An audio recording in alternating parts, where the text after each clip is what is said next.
Now, the Philippine Coast Guard has removed a floating barrier installed by China. The Philippines will not recognize the newly released standard map of China, which shows a huge part of the South China Sea. The Philippines hits China for publishing a new map that uses a 10-dash line. Based on the 2023 map released by the Chinese Ministry of Natural Resources, China's newly released standard map now asserts through a 10-dash line. Let's say you're gazing at a map of the vast blue expanse of the South China Sea. Now imagine a bold, audacious line snaking across it like a dragon claiming its territory. This is China's 10-dash line, a controversial declaration of maritime dominance that's been stirring up waves in international waters. But then there is the Philippines, armed not with warships but with a map of its own. In a David-versus-Goliath-esque move, this archipelagic nation unveils its new standard map, a defiant riposte to China's expansive maritime claims. Join us as we unravel the tale of undersea mountains, hidden geopolitical currents, and a small nation's bold challenge to a regional giant. This isn't just map-making, it's geopolitical chess at its finest. Filipino Senator Francis Tolentino said in September that the Senate Special Committee on Maritime and Admiralty Zones is working on creating a Philippine map. This map is meant to be an answer to China's 10-dash line claims. Tolentino explained to the press, "We're in the process of making our own map. It's a way to respond to the 10-dash line, so obviously we can't wrap this up in just one session." The committee had its first meeting on September 14th. The focus was on setting up maritime zones. Tolentino, who chairs the committee, shared that they've reached out to experts from Beijing University for their insights. No one's confirmed they're coming yet, but we're eager to hear what they think. Why do they back the 10-dash line? We need to understand their perspective to make sure the laws we create are fitting for our current needs. This initiative is happening while China continues to claim almost the entire South China Sea, including the West Philippine Sea, which is part of the Philippines' exclusive economic zone. The backstory: understanding the 10-dash line. Before we get into the nitty-gritty of the Philippines' bold move, let's set the stage. China's 10-dash line is like a giant U-shaped loop drawn over the South China Sea. It's Beijing's way of saying, "This is ours." But here's the catch. The line overlaps with the territorial waters and exclusive economic zones of several Southeast Asian nations, including the Philippines. It's like your neighbor claiming your backyard because they think it's pretty. The South China Sea is claimed in whole or in part by China. The Philippines, Vietnam, Malaysia, Brunei, and Taiwan, China asserts its sovereignty over almost the entire sea based on its historical presence and a self-drawn map known as the 9-dash line, which was first published in 1947. And later updated to a 10-dash line in 2023. The 10-dash line encircles a U-shaped area. It covers about 90% of the South China Sea, including the exclusive economic zones also known as the EEZs and continental shelves of other claimants. The Philippines, on the other hand, bases its claims on the United Nations Convention on the Law of the Sea, or the UNCLOS, which it ratified in 1984. UNCLOS defines the rights and obligations of states regarding the use and management of the world's oceans. According to UNCLOS, a coastal state has sovereignty over its territorial sea, which extends up to 12 nautical miles from its baseline, and sovereign rights over its EAZ, which extends up to 200 nautical miles from its baseline. Within its EEZ, a coastal state has the exclusive right to explore and exploit the natural resources, both living and non-living, of the water, seabed, and subsoil. The Philippines claims sovereignty over a number of islands, reefs, and shoals in the South China Sea, collectively known as the Kalayaan Island Group, or KIG, or the Spratly Islands.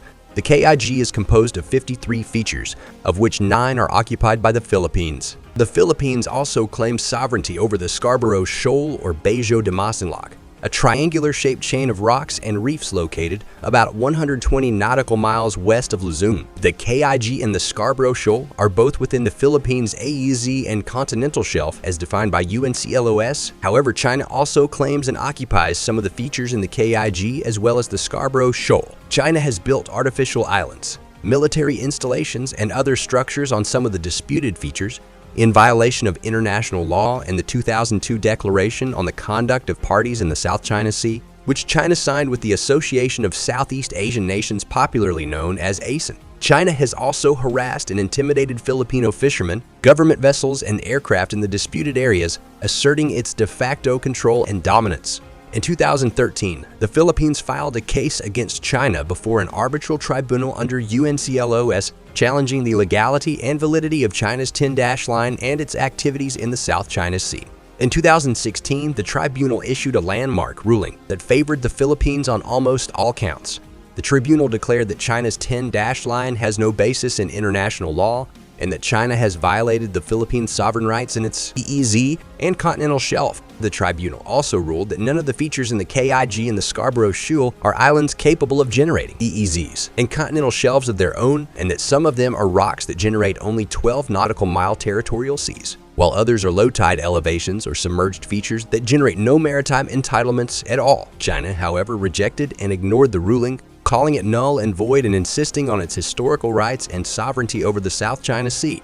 China also continued its aggressive and expansionist actions in the disputed areas, undermining the rule of law and regional stability. In response to China's new 10-dash line map, which was released in August 2023, the Philippines announced that it is working on its own updated standard map that will highlight its maritime entitlements in the South China Sea in accordance with the 2016 arbitral ruling in UNCLOS. The National Security Council, or the NSC, said that the new map is still undergoing an approval process, but it will conform to international law and the Philippine national interest. The new map will also reflect the Philippine Rise, formerly known as the Benham Rise, which is a 13 million hectare underwater plateau east of Luzon that is part of the Philippines' extended continental shelf and a potential source of natural gas and other resources. The implications.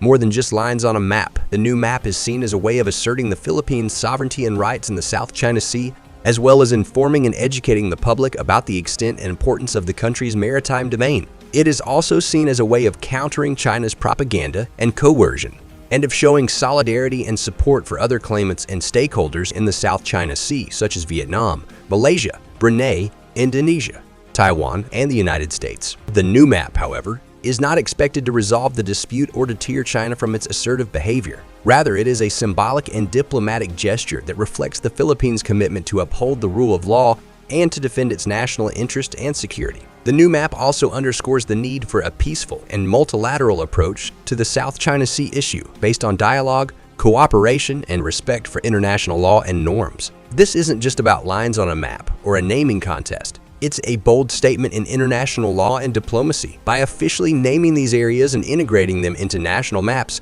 the Philippines strengthens its legal and historical claims. It's a way of saying, we're here, we matter, and we're not backing down. The ripple effect. Regional and global reactions.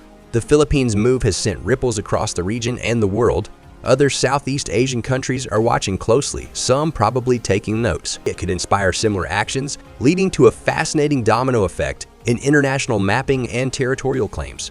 On the global stage, it puts the spotlight back on the South China Sea dispute, reminding the world that it's not just a regional issue but a global one involving major powers like the US. The road ahead. Challenges and possibilities. Of course, it's not all smooth sailing. China is unlikely to change its stance, and there are risks of escalating tensions. But this map move opens up new avenues for diplomatic engagement and international support for the Philippines and other smaller nations in similar disputes. It's a reminder that in the world of geopolitics, sometimes the pen or the map, in this case, can be as mighty as the sword.